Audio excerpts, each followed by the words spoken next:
नमः शिवाय। आषाढ़ के पहले सोमवार को आइए सुनते हैं शिव जी की कथा। देवों के देव महादेव बहुत ही भोले माने जाते हैं, इसलिए उनका एक नाम भोलेनाथ भी है।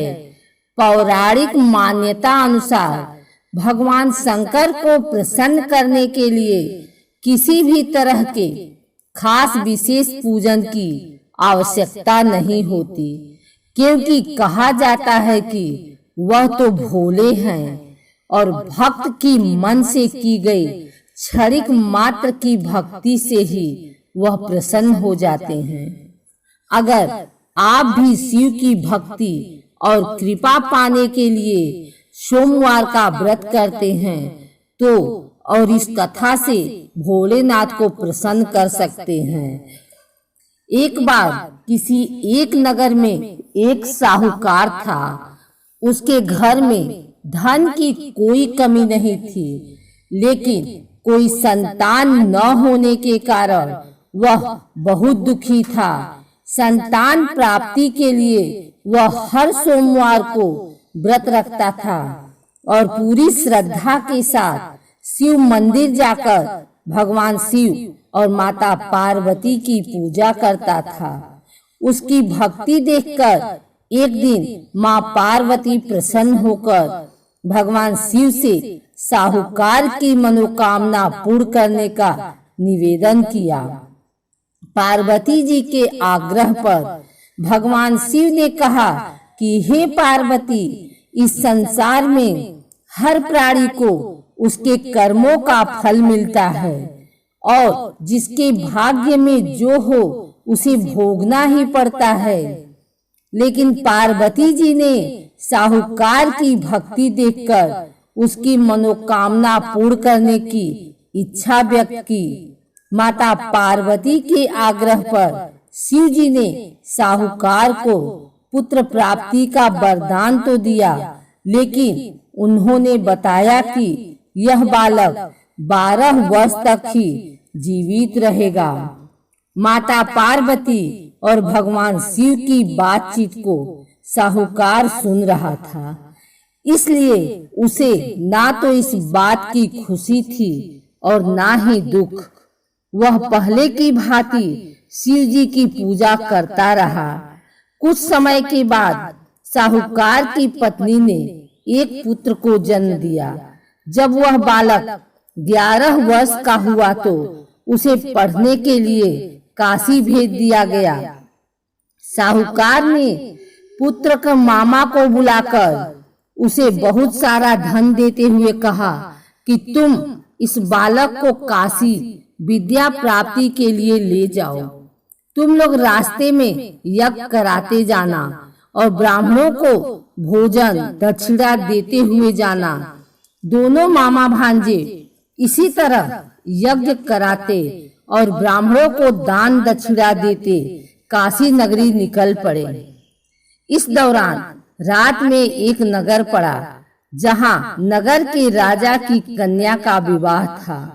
लेकिन जिस राजकुमार से उसका विवाह होने वाला था वह एक आंख से काना था।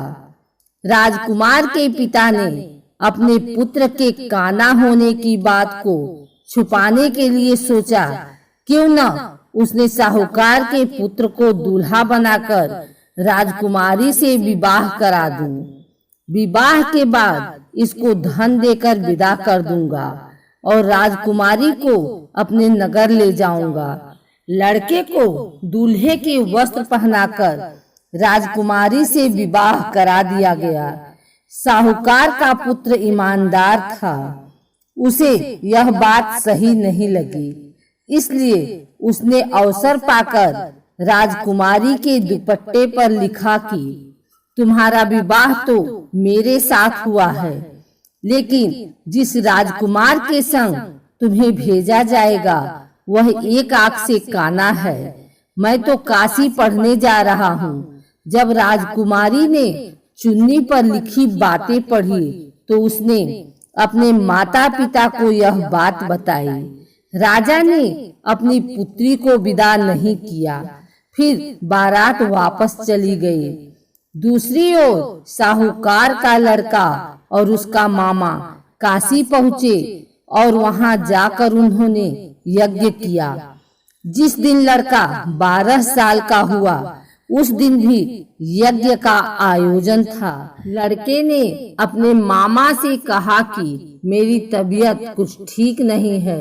मामा ने कहा कि तुम अंदर जाकर आराम कर लो। शिव जी के वरदानुसार कुछ ही देर में उस बालक के प्राण निकल गए। मृत भांजे को देख उसके मामा ने विलाप करना शुरू किया। संयोगवश उसी समय शिव जी और माता पार्वती उधर से जा रहे थे। पार्वती माता ने भोलेनाथ से कहा, स्वामी मुझे इसके रोने के स्वर सहन नहीं हो रहे, आप इस व्यक्ति के कष्ट को अवश्य सुने। जब शिव जी मृत बालक के समीप गए तो वह बोले कि यह उसी साहूकार का पुत्र है जिसे मैंने 12 वर्ष की आयु का वरदान दिया था। अब इसकी आयु पूरी हो चुकी है।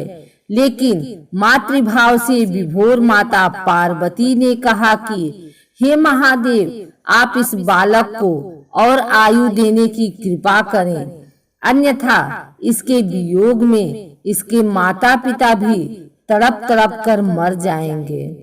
माता पार्वती के पुनः आग्रह पर भगवान शिव ने उस लड़के को जीवित होने का वरदान दिया। शिव जी की कृपा से वह लड़का जीवित हो गया। शिक्षा पूरी करके लड़का मामा के साथ अपने नगर की ओर वापस चल दिया। दोनों चलते हुए उसी नगर में पहुँचे जहाँ उसका विवाह हुआ था। उस नगर में भी उन्होंने यज्ञ का आयोजन किया। उस लड़के के ससुर ने उसे पहचान लिया और महल में ले जाकर उसकी खातिरदारी की और अपनी पुत्री को विदा किया। साहूकार और उसकी पत्नी भूखे प्यासे रहकर बेटे की प्रतीक्षा कर रहे थे। उन्होंने प्रण कर रखा था कि यदि उन्हें अपने बेटे की मृत्यु का समाचार मिला तो वह भी प्राण त्याग देंगे। परंतु अपने बेटे के जीवित होने का समाचार पाकर वह बेहद प्रसन्न हुए। उसी रात भगवान शिव ने साहूकार के स्वप्न में आकर कहा, हे श्रेष्ठी, मैंने तेरे सोमवार के व्रत करने और व्रत कथा सुनने से प्रसन्न होकर तेरे पुत्र को लंबी आयु प्रदान की है। इसी प्रकार जो कोई सोमवार व्रत करता है या कथा सुनता है और पढ़ता है, उसके सभी दुख दूर होते हैं और सभी मनोकामनाएं पूर्ण होती हैं।